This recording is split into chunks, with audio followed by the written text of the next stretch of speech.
మనం తాజా అంశాన్ని చూస్తున్నాం. ఖమ్మం జిల్లా కొత్తగూడెం మండలం రేగల్లలో విషాదం చోటు చేసుకుంది. ఓ ప్రైవేటు పాఠశాలలో బెంచ్పై నుంచి పడి విద్యార్థిని మృతి చెందింది.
మనం తాజా అంశాన్ని చూస్తున్నాం. ఖమ్మం జిల్లా కొత్తగూడెం మండలం రేగల్లలో విషాదం చోటు చేసుకుంది. ఓ ప్రైవేటు పాఠశాలలో బెంచ్పై నుంచి పడి విద్యార్థిని మృతి చెందింది.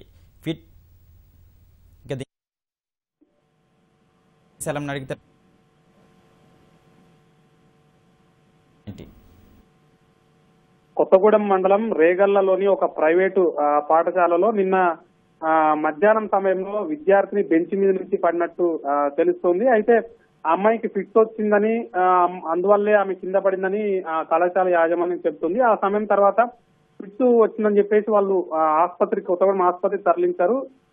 ఈ క్రమంలోనే అమ్మాయికి చికిత్స జరుగుతుండగానే ఆ అమ్మాయి బాలిక కోమాలోకి వెళ్ళింది. ఈ రోజు ఉదయం కోమాలో ఉండగానే ఆమె మృతి చెందినట్లుగా డాక్టర్లు ధృవీకరించారు. అయితే పాఠశాల యాజమాన్య నిర్లక్ష్యం వల్లనే ఆ అమ్మాయి మృతి చెందని బంధువులంతా కూడా ఆరోపిస్తూ పాఠశాల మీద దాడికి పాల్పడడం జరిగింది. ఈ రోజు ఉదయం పాఠశాలకు మృతదేహంతో పాఠశాలకు చేరుకొని పాఠశాల మీద దాడి చేశారు. ఫర్నిచర్ అంతా కూడా ధ్వంసం చేయడం జరిగింది. కుటుంబ సభ్యులంతా కూడా పాఠశాలలో జాగ్రత్త తీసుకోకపోవడం వల్లే మృతి చెందని చెప్పి ఆరోపిస్తూ ఘటనకు పాల్పడ్డారు.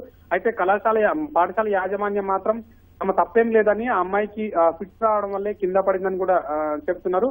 ఆ పాఠశాలలో చనిపోయినటువంటి బాలిక 2వ తరగతి చదువుతోంది. నిన్న మధ్యాహ్నం సమయంలో ఫిట్స్ వచ్చినట్టుగా పాఠశాల యాజమాన్యం చెప్తున్నప్పటికీ కూడా బంధువులంతా కూడా మరో కారణంగా చెప్తున్నారు. జారి పడి ఉంటుందని, ఆ సమయంలో సరైన పాఠశాల సరిగ్గా స్పందించకపోవడం వల్లే తమ బాలిక మృతి చెందని చెప్పి ఆరోపిస్తున్నారు. అయితే పాఠశాల యాజమాన్యం మాత్రం తాము వెంటనే స్పందించి ఆసుపత్రికి తరలించామని, ఫిట్స్ వచ్చిందని కూడా డాక్టర్లు చెప్పినట్లుగా ఆ క్రమంలోనే ఆమె చికిత్స అందించినట్లు కూడా చెప్తా ఉన్నారు. ఏదేమైనప్పటికీ కూడా బాలిక మృతితో గ్రామంలో విషాదం నెలకొందని చెప్పుకోవచ్చు. కుటుంబ సభ్యులు కూడా ఆగ్రహంగా ఉన్నారు. దీంతోనే ఈ క్రమంలోనే పాఠశాల మీద దాడికి పాల్పడ్డారు. ధన్యవాదాలు శ్రీశైలం.